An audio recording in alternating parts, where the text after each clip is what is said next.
দেখো নিবন্ধনের ক্ষেত্রে প্রথমে একটা কথা বলি রফিক, আমি একটু বললাম যে প্রাইমারি চাকরিটা বেটার দেন ফোর্থ গ্রেড, মানে ফোর্থ গ্রেড ঠিক না, ফোর্থ ক্লাস জব।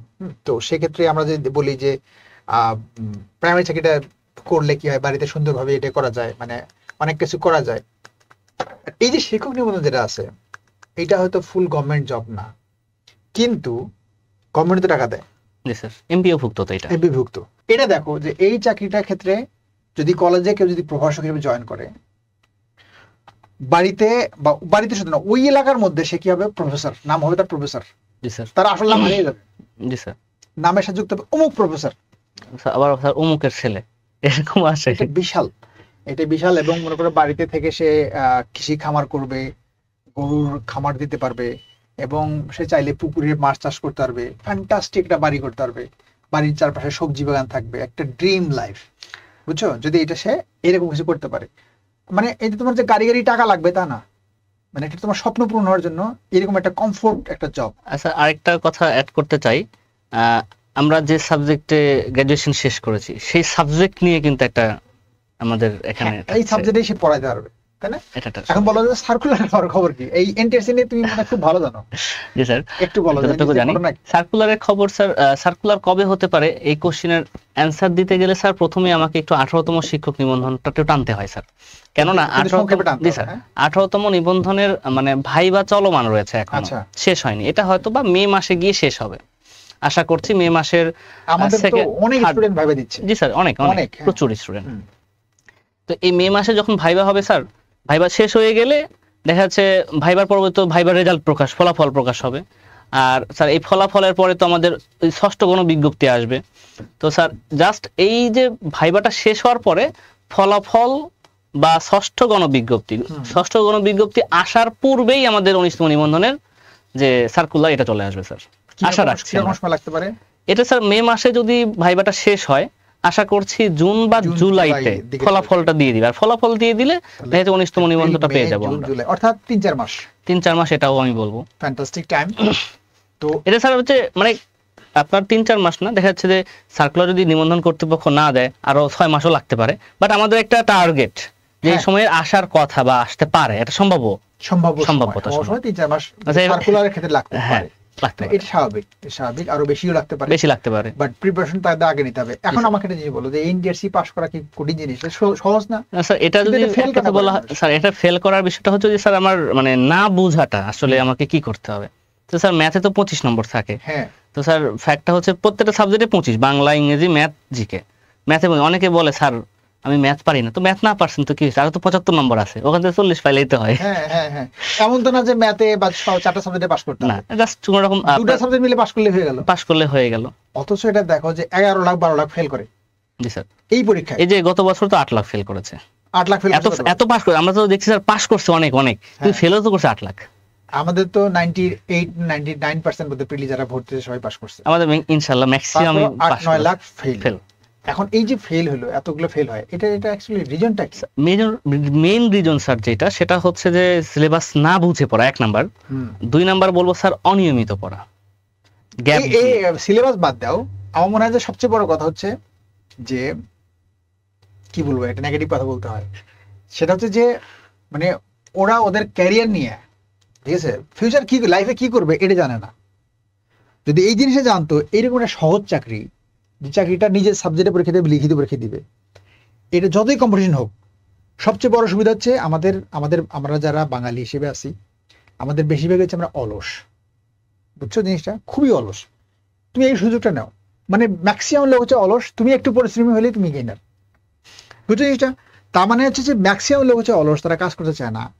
দেখবা যে মানে 10,000 টাকা ইনকাম করা কঠিন কাজ, এই 10,000 টাকা ইনকাম করার মতো তাদের অ্যাবিলিটি নাই। এটা তুমি যতই এটা দেখো হার্শ প্রুফ, 10,000 টাকা ইনকাম করার মতো তাদের অ্যাবিলিটি নেই। তার মানে কেন নাই 10,000 টাকা ইনকাম করার বিষয়, কিন্তু সেইটা পারবে না কেন? সে অলস। এই সুযোগটা নাও, নিলে আমার মনে হয় চাকরিটা না হওয়ার তো কোনো কারণ নেই। এটা ইনশাআল্লাহ স্যার যদি 19তমের জন্য এখন থেকে প্রিপারেশন নেয় কেউ, মানে আমি বলবো 100% তার জব হবে, 100 ভাগ চাকরিটা হবে।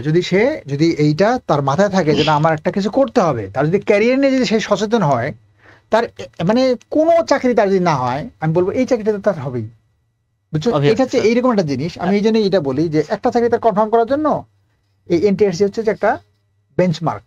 জি স্যার। স্যার আরেকটা সুবিধা হচ্ছে এখানে কিন্তু 35 বছর বয়স পর্যন্ত আবেদন করা যায়, যা অন্যান্য চাকরির এটা ক্ষেত্রে একটা কিন্তু না। ফ্যান্টাস্টিক একটা ব্যাপার যে এই যে দেখো 35 বছর পর্যন্ত আবেদন করা যায়, কত সুযোগ। অর্থাৎ সব চাকরিতে ফেল করছে, মানে লাইফ তার যায় যায় অবস্থা, এরপরও ধরো 32 বছর চলে গেছে, যাওয়ার পরে লাইফে কি করবো হতাশ, তারপরেও একটা চান্স আছে, সেটা হচ্ছে যে বাকি 3 বছর এটাতে একটা চান্স, তাই না? পরীক্ষার সময় তার মানে যদি হয় যখন সার্কুলার হবে তারপর তো পরীক্ষা শুরু হবে, আমরা ধরে নিতে পারি যে 5-6 মাস সময় সব মিলে। তো 5-6 মাস সময় হলে এটা যদি পরীক্ষার আগের 2 মাস পড়ি তাহলে হবে কিনা, সেক্ষেত্রে একটা রিস্ক হবে। আর যদি এখন থেকে আমরা পড়ি তাহলে যেটা হচ্ছে এই এনটিআরসি পরীক্ষার জন্য মানে মাথায় যদি এটা থাকে যে আমি 100 ভাগ চাকরিটা কনফার্ম করবো, তাহলে প্রথম প্রিলি পাস করতে হবে। আর নিজে নিজে পড়ে এটা পাস করা সম্ভব, এটা কোনো কোচিং করার দরকার হয় না, একা একা পড়লেই পাস করা সম্ভব। তারপরও আমাদের এখানে হাজার হাজার স্টুডেন্টরা ভর্তি হয়। যদি তোমার মনে হয় যে না আমি আসলে রিস্ক নিতে চাই না, আমি নিজে নিজে পড়ার থেকে নিজে নিজে পড়বই, আমি আপনাদের এখানে কোর্স করলে আমার যেটা হয় আমি কনফার্ম এটা পাস করা কনফার্ম করব, সেক্ষেত্রে আমরা পরামর্শ দিব যে আমাদের এখানে একটা কোর্স করলে কিচ্ছু লাগবে না, শুধু স্যারদের ক্লাস, স্যাররা ক্লাসে যা পড়াবে ওই ক্লাসটা খালি মন দিয়ে করলেই প্রিলি পাস হবে 100% স্যার, গ্যারান্টি। 100 ভাগ। মানে শুধু স্যারদের ক্লাস, আর যদি লেকচার শিটটা পড়া যায়, লেকচার শিটে যা যা পড়াবে স্যাররা ওইটুকু পড়লেই এটা 100 ভাগ পাস। সো 100 ভাগ পাস যদি কনফার্ম করতে চাই তাহলে অবশ্যই যেটা হবে যে আমাদের যে এনটিআরসি ব্যাচ আছে, ব্যাচের লিঙ্ক নিচে দেওয়া আছে, এখানে ভর্তি হলেই হবে। আমরা সবগুলো কোর্সে একটা দুটো প্রশ্ন দেখাই, এটাও দেখাচ্ছি। এই দেখো 18তম পরীক্ষা আসছে, কত বিশেষ এনটিআরসি পরীক্ষা আসছে, 18তমতেই।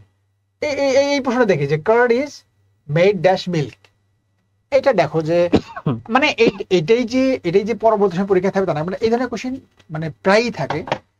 একটা প্রশ্ন শুধু দেখিয়ে দাও আর কিছু না। এখানে অপশন অফ আছে, ইন আছে, বাই আছে, ফ্রম আছে। তো জাস্ট কি এই প্রশ্নের উত্তরটা কিভাবে করবো, তোমাদেরকে কুইজ ধরলে কেমন হয়, উত্তর যদি পারো করো।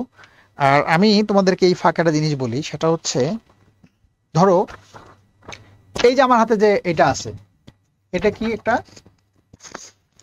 এটা কি আছে আমার হাতে যেটা আছে, এখন এটা কি আছে সেটা আমরা সবাই জানি। তো এখন আমি যদি বলি যে আমার হাতে একটা বাঁশ আছে, ক্যান ইউ বিলিভ ইট, যে আমার হাতে একটা বাঁশ আছে, খেয়াল করো আমার হাতে একটা বাঁশ আছে, মানবা এটা? মানবা না। তাহলে আমার হাতে কি আছে, একটা কাগজ আছে, তাহলে এই কাগজটা তৈরি হয় কি দিয়ে, বাঁশ দিয়ে। এখন আমার হাতে আমি যদি বলি যে বাঁশ দিয়ে তৈরি হয়, তাহলে বাঁশই তো আছে, এটা দিয়ে বলি, মানবা এটা? মানবা না। তাহলে এটা যে বাঁশের তৈরি এটা কি বোঝা যাচ্ছে? বোঝা যাচ্ছে না।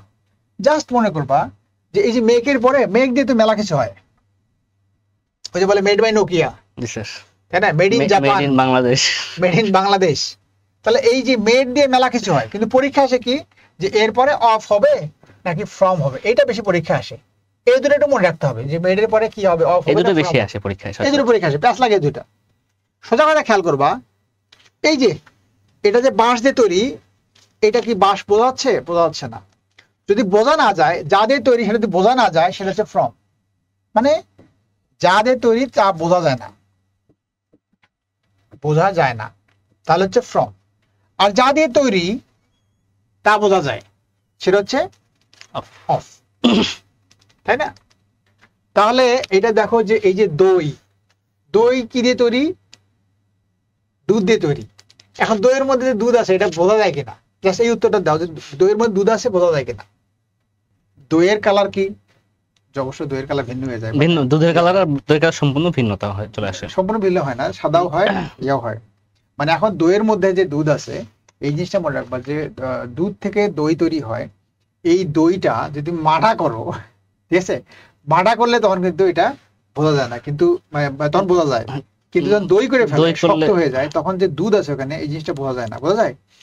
তুলনামূলক স্যার দেখা যাচ্ছে দইয়ের তো ছিটে ফোটা, যেটা ফ্লেভার বলি বা এরকম, কিন্তু মানে দইয়ে কিছুই থাকে না, দুধের যে কোনো কিছু থাকে। আমরা জানি দুধ থেকে দই তৈরি হচ্ছে, আদতে তো স্যার দুধ থেকে দই তৈরি হয়। এটা দেখো, এটার মধ্যে থেকে যেন যে ধরো 60-40 এরকম একটা পার্থক্য তৈরি হয়। 60% হচ্ছে বোঝা যায় না, আর 40% হচ্ছে বোঝা যায়, ঠিক আছে। তো এখন দেখো যে এটা, এই যে কোশ্চেন যেটা করছে, যে এটা কিন্তু আনসারটা দুটো আনসারই মানে কাছাকাছি যায়, একটা হচ্ছে অফ যায় আর একটা হচ্ছে ফ্রম যায়, দুটো খুব কাছাকাছি চলে যায়। এক্ষেত্রে মনে রাখবা যে এইটার যে প্রশ্নটা আছে যে দইয়ের ব্যাপারটা, আমরা দেখবো যে দইটা শক্ত হয়ে যায়, শক্ত হয়ে যাওয়ার পরে এটা কি হয় যে আমরা সেখানে দুধ যে লিকুইড থাকে, এই লিকুইড ব্যাপারটা থাকে না, দই শক্ত হয়ে যায়, কিন্তু শক্ত হয়ে যাওয়ার পরে এইখানে দুধটা যে আছে এই জিনিসটার ওইখানে স্পষ্ট দুধটা বোঝা যায় না। যদি স্পষ্ট বোঝা না যায় তাহলে হবে ফ্রম। আর যদি যেমন ওটা মাঠা যদি হইতো তাহলে কি হতো, সেখানে দুধের স্পষ্ট অবস্থানটা বোঝা যেত। ঠিক আছে, এই জন্য যেটা হয় যে তোমার বুঝতে হবে যে এটা অ্যান্সারটা অফও এটা করা যায়, ফ্রমও করা যায়, বাট দুটো অ্যান্সারই কিন্তু এখানে হয়। কিন্তু যেহেতু এটা পরীক্ষার মধ্যে একটা উত্তর করতে হবে, একটা উত্তর করতে গেলে তখন আমরা দেবো ফ্রম, দুটোর মধ্যে থেকে। বুঝছো, দুটোর মধ্যে একটা উত্তর গেলে ফ্রম। যেহেতু দই এটা শক্ত লেগে যায়, কিন্তু ওখানে যে দুধ আছে, তুমি যদি বলো দই দিয়ে যদি বলো যে এখানে এখানে কি আছে, দুধ আছে, দুধ কিন্তু নাই, শক্ত হয়ে গেছে। বাট দুধ দিয়ে তো তৈরি হয়েছে, এটা কিন্তু ওখানে দুধ স্পষ্ট নাই, শক্ত হয়ে গেছে, যে কারণে আমরা এটা কি বলতেছি, এটা ফ্রম বলতেছি।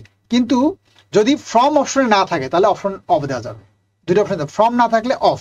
আর যদি যেমন একটা প্রশ্ন আছে, সেই প্রশ্নটা এদের এই ধরনের একটা পরীক্ষা আমি দেখলাম যে সেখানে ফ্রম নাই, অফ আছে, তখন কি হবে, সেটা অফ হবে। স্যার আর যদি ফ্রম দেয় তাহলে ফ্রমটা দিতে হবে। স্যার অপশনের উপর ডিপেন্ড করছে। অপশনের উপর ডিপেন্ড করতেছে। ঠিক আছে, তাহলে আনসারটা দুটোই কারেক্ট, কিন্তু বেশি কারেক্ট হচ্ছে ফ্রম।